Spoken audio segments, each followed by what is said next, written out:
Assalamualaikum warahmatullahi wabarakatuh. Perkenalkan, nama saya Nadia akan membahas tentang mekanisme pembekuan darah. Mekanisme pembekuan darah diawali dengan adanya suatu luka yang akan mengalami perpecahan, yaitu trombosit pecah. Trombosit pecah akan mengeluarkan trombokinase. Trombokinase merupakan cairan enzim yang akan mengaktifkan protombin. Protombin dengan bantuan vitamin K juga ion kalsium akan berubah menjadi trombin. Trombin akan mengubah fibrinogen menjadi fibrin. Fibrin merupakan benang yang menghalangi keluarnya sel-sel darah merah sehingga terjadi pembekuan darah selama 5 menit dan luka tersebut akan tertutup. Faktor-faktor pembekuan darah diantaranya ada protombin yang disintesis di hati, fibrinogen juga disintesis di hati, vitamin K, ion kalsium, juga trombokinase. Perkenalkan, nama saya Muhammad Dinul Irgiana. Saya di sini akan menjelaskan tentang golongan darah. Golongan darah adalah klasifikasi suatu individu berdasarkan ada tidaknya zat antigen warisan pada permukaan membran sel darah merah. Yang pertama adalah golongan darah ABO. Golongan darah ABO dikemukakan oleh Karl Landsteiner pada tahun 1930. Dia seorang ilmuwan asal Austria. Berdasarkan adanya agglutinogen atau antigen dalam eritrosit dan agglutinin antibodi dalam plasma darah. Dalam penggolongan darah, ABO dibagi menjadi 4, yaitu golongan darah A, golongan darah B, golongan darah AB, dan golongan darah O. Golongan darah A memiliki antigen A dan antibodi beta. Golongan darah B memiliki antigen B dan antibodi alfa. Golongan darah AB memiliki antigen A dan antigen B tetapi tidak memiliki antibodi beta dan alfa. Golongan darah O tidak memiliki antigen tetapi memiliki antibodi beta dan alfa. Saat transfusi darah, antigen A tidak boleh bertemu dengan antibodi alfa dan antigen B tidak boleh bertemu dengan antibodi beta. Warahmatullahi wabarakatuh. Perkenalkan, nama saya Alexia Yuliana. Golongan darah resus. Resus merupakan salah satu sistem penggolongan darah yang memiliki nilai positif atau negatif selain A, B, O. Pada umumnya seseorang memiliki resus positif sehingga jumlah resus negatif sangat sedikit. Hal ini dialami semua negara di dunia, termasuk Indonesia. Perkenalkan, nama saya Naisa Firojiwati Putri. Di sini saya akan menjelaskan tentang pengaruh faktor resus transfusi darah.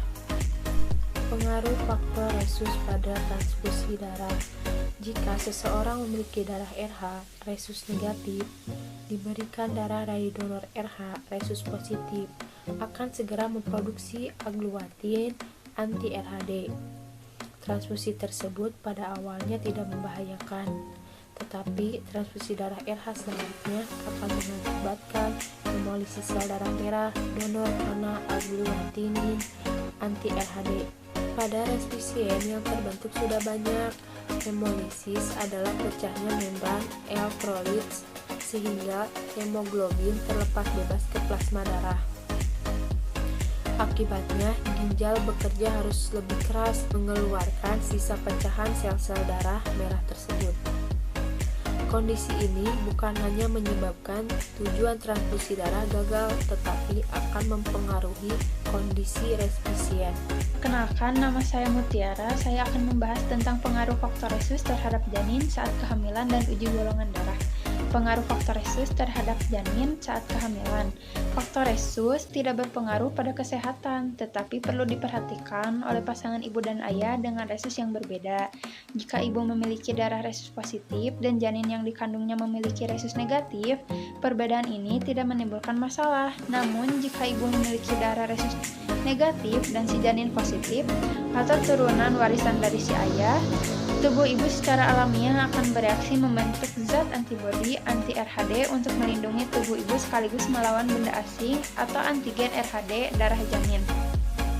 Akibatnya, sel darah merah janin akan pecah dan hancur atau hemolisis.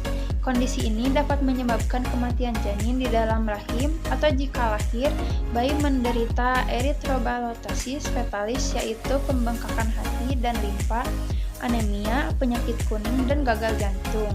Eritrobalitosis fetalis dapat dicegah dengan pemberian injeksi anti-D atau imunoglobulin atau rogam pada ibu. Rogam akan menghancurkan sel darah merah janin yang beredar dalam darah ibu sebelum sel darah merah janin memicu pembentukan antibodi ibu dapat menembus ke dalam sirkulasi darah janin.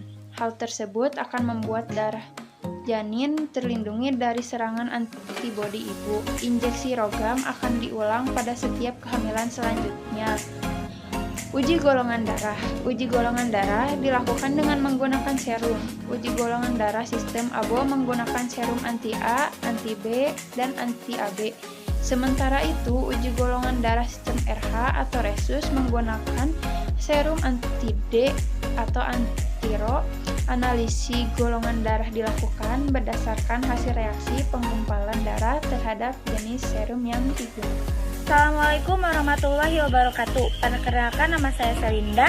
Saya akan membahas tentang transfusi darah. Transfusi darah adalah proses mentransfer darah atau produk berbasis darah dari seseorang ke sistem peredaran darah orang lain. Transfusi darah bertujuan untuk menyelamatkan jiwa yang dilakukan pada kondisi medis tertentu, misalnya kehilangan darah dalam jumlah besar akibat dari trauma, operasi, atau tidak berfungsinya organ pembentuk sel darah merah. Transfusi darah juga dapat digunakan untuk mengobati anemia berat, trombositopenia, berkurangnya trombosit yang disebabkan oleh penyakit darah, gangguan pembentukan darah atau hemofilia, dan kelainan darah sel sabit atau siklemia yang memerlukan transfusi darah lebih sering. Orang memberikan darah disebut donor, sedangkan orang yang menerima darah disebut resipien. Pada saat transfusi darah diberikan, plasma darah dari donor diencerkan oleh plasma darah resipien sehingga aglutinin atau antibodi donor tidak dapat menyebabkan aglutinasi atau disebut juga penggumpalan.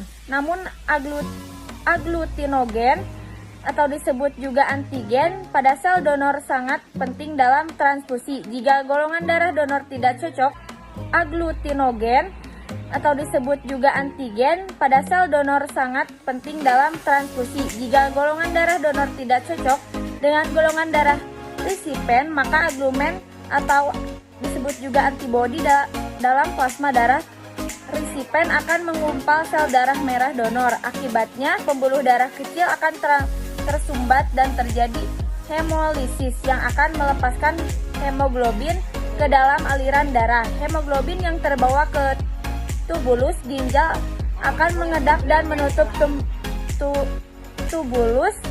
Akibatnya ginjal menjadi tidak berfungsi. Golongan darah O disebut donor universal karena tidak memiliki antigen untuk digumpakan sehingga dapat kepada resipien semua golongan darah, asalkan volume transfusinya sedikit. Golongan darah AB disebut golongan darah universal karena tidak memiliki antibodi dalam plasma darahnya yang akan menggumpalkan darahnya sehingga menerima darah dari donor semua golongan darah.